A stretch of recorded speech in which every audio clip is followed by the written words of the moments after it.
My Hero Academia is known for its huge variety of quirks. There are just so many superpowers and abilities and mutations and paranormal liberations out there that it's easy to lose count of them, right? There are so many sweet, sweet characters, some great heroes, some great villains, some great something in betweens, some great people, really.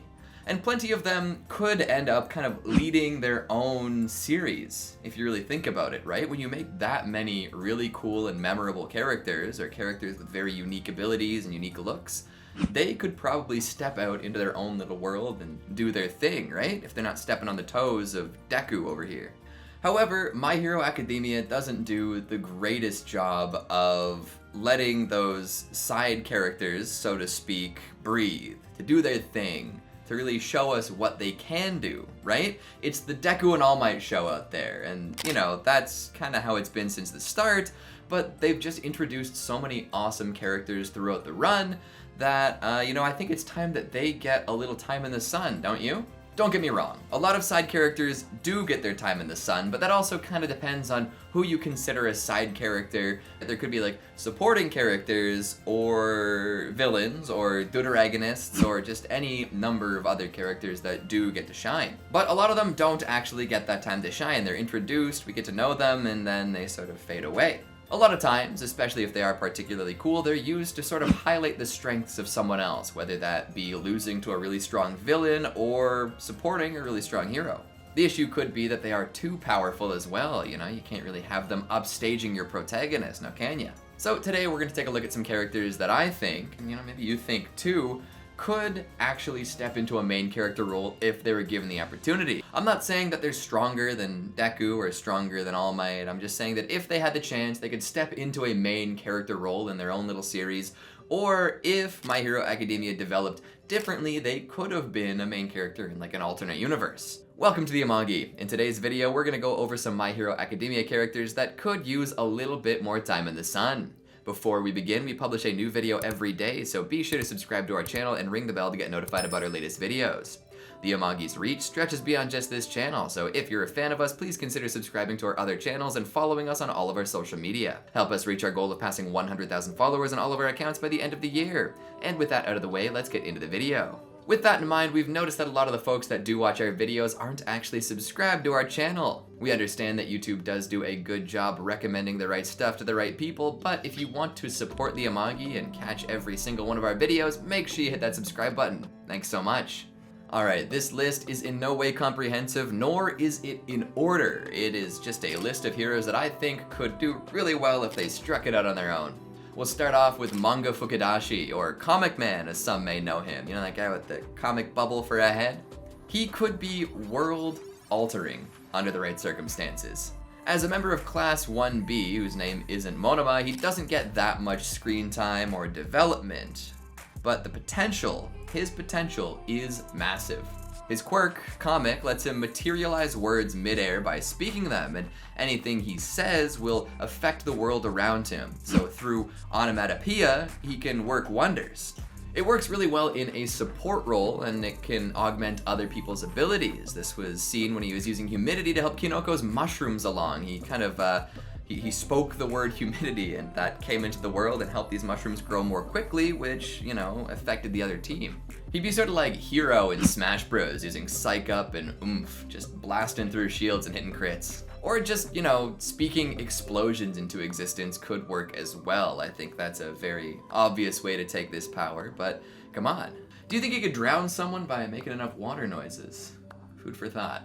With more training and figuring out some very situational uses for his comic quirk, he could come up with some devastating sound effects. And sure, the side effect is that his throat gets sore if he uses it too much, and we saw that that limit, you know, isn't too much. He used a few during a training exercise and, you know, immediately got that sore throat, but think about this.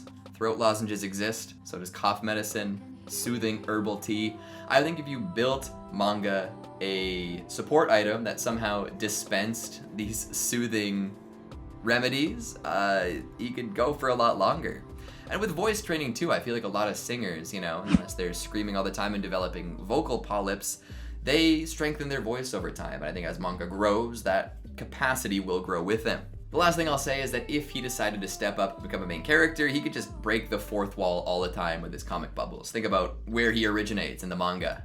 Think along the lines of Rohan Kishibe, but with less JoJo posing. He could be a leading man that could alter the very medium that he exists within, which, beyond the strengths that come with the quirk as a quirk, if that could break the fourth wall, he could really cause some damage, really shake things up. Next up, we've got Kathleen Bate, aka Star and Stripe. So it's hard to call her a side character per se. She's America's One For All, more or less. After seeing One For All in action as a kid, she said, oh man, I want to be a hero. I want to do heroic stuff, and so she did. But she doesn't really get any character development. She comes in as a super powerful hero that's supposed to save the day and sort of only gets one fight. That one fight against Tomura / All For One sort of is all we see of Star and Stripe beyond a couple flashbacks. But that fight alone is enough to convince me that she is a major player and absolutely could run on her own.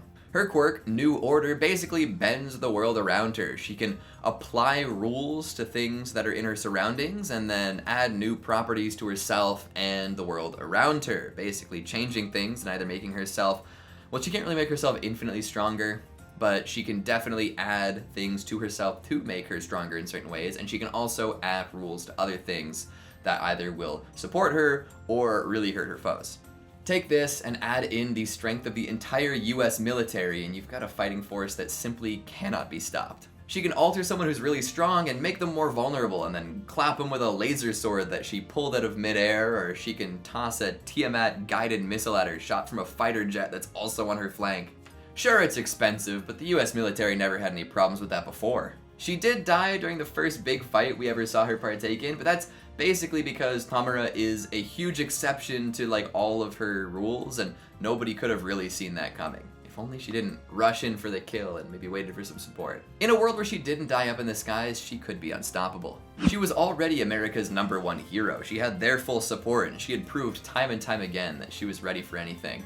It's also highly unlikely that she'd ever run into an opponent with absorption powers, a split personality, and decaying powers all in the same body ever again. She could win a fight against anybody by implementing the same rule that she used in that Tomura fight that sort of didn't work on him because his personality changed, right? Move and your heart stops. That's GG's. Guaranteed. But the uses don't stop there. Her power obviously isn't just to stop people from moving lest their hearts stop beating.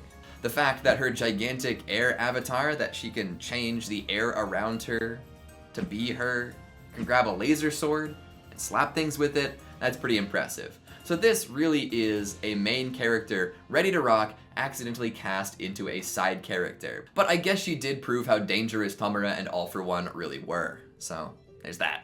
I think it would be really funny to maybe see her in a series where she has to sort of justify how much money they're spending to support her when she goes and fights, right? She's balancing budgets. Do we spend another $1 billion on more guided missiles, or can we try to make more use of our laser beam abilities for the next few fights until we stir up some more cash flow? Next up is somebody that has a power they can use for free. It's Koji Koda, aka Anima. And he has the entire animal kingdom at his disposal, right? And he's not even using it to its full efficiency yet. He's on the way. But could you imagine this guy in a sea battle? Think of all the killer whale attacks he could sink boats with. If he got over his fear of insects, he'd be unstoppable. It'd be like Shino, but on steroids and creatine. The sheer amount of insects available to him in any given place is almost unimaginable. He'd be so strong. In the city, he could pull up all the cockroaches. In the country, he could pull out all the locusts somehow. In the woods, he could pull out a beautiful moth and butterfly brigade. So a little bit of spoilers here, so cover your ears if you're not up to date on the manga, but Koda is probably going to become a whole lot stronger than he currently is, right? Right now his horns are coming out of that little blocky head of his, and he could be on the verge of a crazy growth and power spurt. If this increases his output or his range or lets him do different things than he can already do, he could probably just sweep across the world and take over with the animal kingdom's help. Consider this. Human beings are animals. What if he fine-tuned his abilities to be able to call upon humans? Now, he doesn't have direct control over a lot of the things that he's communicating with, right? But he does have some sort of influence. And let's say he decided to use that influence in a political way. or in a business way. He could sway people like nobody's business and just basically get whatever he wanted whenever he wanted. However, in the end, he is a little too meek for this. He's a very kind-hearted, soft-hearted boy, so maybe he wouldn't necessarily be able to just rule with an iron fist. Regardless of what he's willing to do, considering his personality, he is just like Animal Farm waiting to happen, an animal uprising, the beasts of England. Remember Hitchcock's The Birds, or maybe even Birdemic? He could make that happen like just forever, just dive bombing people all the time, keeping them in their homes. And if we come back to insects, if he decided to be brutal and ruthless, he could just suck all the blood out of everyone and pick their flesh clean for miles at a time. But even if he does stay very kind and sweet, that would make him even more likable, deserving of that main character role. He could be the cute and cuddly animal commander. Search and rescue, hauling stuff around, maybe even some surveillance, no problem for him. I think there's a whole lot more behind that rocky facade that's just waiting to come out. Now we've got Shinso. This straight-toothed young man is a sleeper fan favorite amongst the My Hero Academia crowd, and for good reason.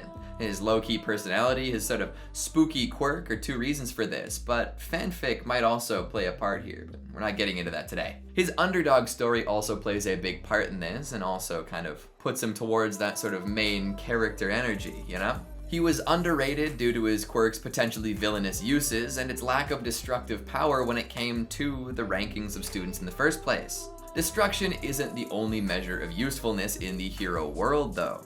If you think a little deeper about it, his brainwashing quirk could be one of the most dangerous abilities in the universe. Consider all the things that you could accomplish with this power. Like, hypothetically, at the end of the line, you could maybe do world domination, depending on how big and brawny you can make your brainwash. There are drawbacks to the power, for sure. They've been established, right? He has to have people respond to him in order to make it work, and he can't make people do things that require like a higher brain function. But even with these barriers, he worked past it. He figured out how to imitate other voices to trick people into responding to him, and he also managed to get people to speak while under his control. So knowing that he accomplished that in a relatively short period of time under a fair amount of duress, he could probably expand his power's reach even further. He's definitely interesting enough to be a main character in his own like psychological drama or something. Now we've got Inasa Yoarashi, or Gale Force, and I'd try to yell like him, but I just can't compete. He's basically like Yuno from Black Clover, but without the Wind Spirit's blessing and short rival to push him further, but hey. With a hugely loud voice and an imposing figure, I'm just wondering why this guy hasn't been used more. I guess his costume's kinda complicated to draw, which makes it hard to justify extra screen time, but still, Gale Force is a force to be reckoned with. During his introduction, he took out 120 opponents at the same time. This showed us how strong, wide-reaching, and accurate his quirk could be, and he's only getting stronger, believe me. Plus, he's got an Endeavor-shaped chip in his shoulder, constantly egging him on to be stronger than he already is. He's got the brains, he's got the brawn, he's got the awesome quirk. I just think he came a little late in the story and they couldn't figure out what quite to do with him. Maybe soon. Next up, we've got Shinji Nishiya, or Kamui Woods. So where are my Naruto fans out, right? Kamui Woods has that Hashirama Senju swag, just busting out wood style left and right. He's a ninja, which is cool to start with, but he's also able to send out basically like unlimited tree branches to grab and restrict whatever. He's huge at sealing and binding, but he can also be an offensive powerhouse if he needs to be, and he can solo anything that isn't made of fire. And let's be real, if you've ever tried to light a fire, you know that wood isn't as flammable as people make it out to be, alright? Obviously, if there's a huge blaze from a super powerful source, it'll catch. But if he can keep generating it, you gotta wonder. Don't just take my word for how strong he is though, right? Look at his rank. Number 7 at a very young age, and plenty of folks in the My Hero Academia universe see him as the next up-and-coming hero. So I think he has a lot of potential. He's already shown that he's very strong, but so much more room to grow. We'll see what happens next. Next up, we've got Anan Kurose, or 13. Anyone with the power to control black holes will be overpowered, just straight up. Black holes are terrifying, we don't understand enough about them, and they absorb everything. They pull it all in, so dense that not even light can escape. So if you can control that, you've got some superpower right there. With a few adjustments to her personality, 13 would take over the world or simply destroy it. Thankfully for everyone else on Earth, she's a very conscientious individual who believes that power should be used to help and not hurt. Straight up, her quote in the MHA wiki is, "Your powers are not meant to inflict harm. I hope you leave here today with the understanding that you're meant to help people," which, huge relief. Thank goodness 13 is on the good side. Black hole is a crazy power. Basically, her hands become black holes and they pull everything in towards them. She's got little capsules at the end of her gloves that let it happen. Everything gets sucked in. Not even a light can escape this, and whatever gets pulled in ends up as dust. I'm talking dust. You get turned into cosmic dust, shot back into the universe. You don't exist anymore. That's how strong this is. So seriously, let's all circle back to the fact that we should be very thankful that she's not a villain. In her fight against Kurogiri, she does get kinda whooped, but in her defense, she is a lover, not a fighter. So make her a little more aggressive, and all of a sudden 13 is annihilating folks. Now we're gonna talk about Juzo Moashi, or Centipeder. And I'm not gonna lie, I just included this one because I always love it when we get a new giant centipede in One Punch Man. That's it. They always cause so much trouble and then end up getting beaten very simply by one overpowered joke or another. Saitama comes in as a Deus Ex Machina, or Garo superpowers up. But imagine, if you will, a world where Saitama and Garo don't exist.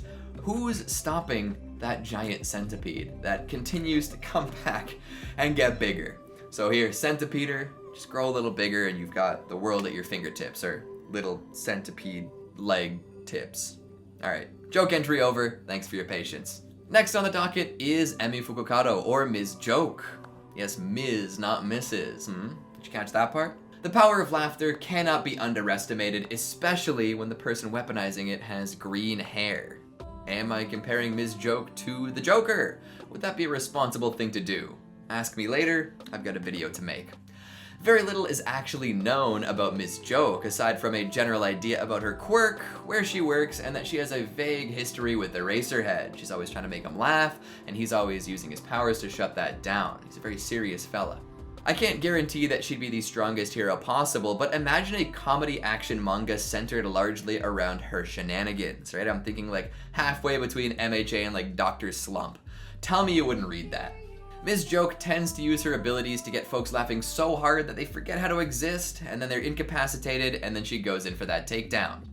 This apparently gets wackier and wackier every time, and she's known for her hijinks, so I just want to see exactly how silly she can get with it. Just so long as she doesn't end up like the comedian or Pagliacci.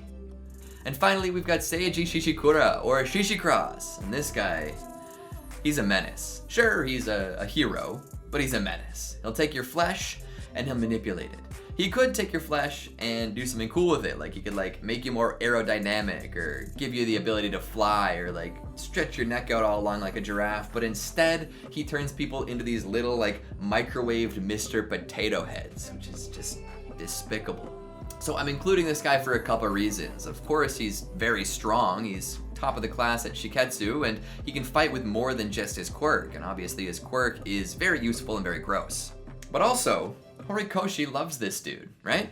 He's even gone so far as saying he'd love to make a heartwarming and comedic story about his life and his exploits.